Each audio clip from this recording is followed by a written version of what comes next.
ಶೀರ್ಷಾಸನದಲ್ಲಿ ಊರ್ಧ್ವ ಪದ್ಮಾಸನ. ಕೈ ಮುಂದೆ ಮಾಡಿ, ನಿಧಾನ ಕೂರಿಸ್ಕೊಳ್ಳಿ. ಹಾಗೆ ತಲೆ ಉರಿ, ತಲೆಯಿಂದ ಕೈ ಕಟ್ಟಿ, ಕಾಲಿಟ್ಟು, ಹಾಗೆ ಕಾಲು ಎದೆ ಹತ್ರ ಕಾಲು ಮಡಚಿ, ಹಾಗೆ ಕಾಲು ಮೇಲೆತ್ತಿ, ಕಾಲು ಮೇಲೆ ಸ್ಟ್ರೈಟ್ ಮಾಡಿ, ಹಾಗೆ ಪದ್ಮಾಸನ ಹಾಕಿ, ಸ್ವಲ್ಪ ಹಾಗೆ ಹಿಂದೆ ಬೆಂಡಾಗಿ,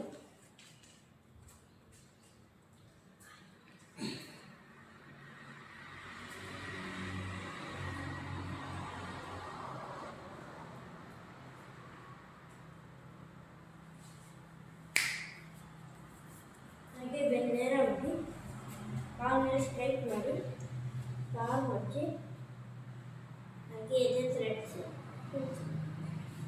ಇಲ್ಲ ಉಸಿರಾಡಿ ಉಸಿರಿಡ್ತಾ ಮೇಲೆ ಬರ್ತದೆ.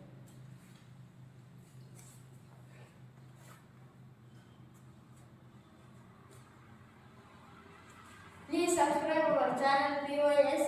ಧನ್ಯವಾದಗಳು.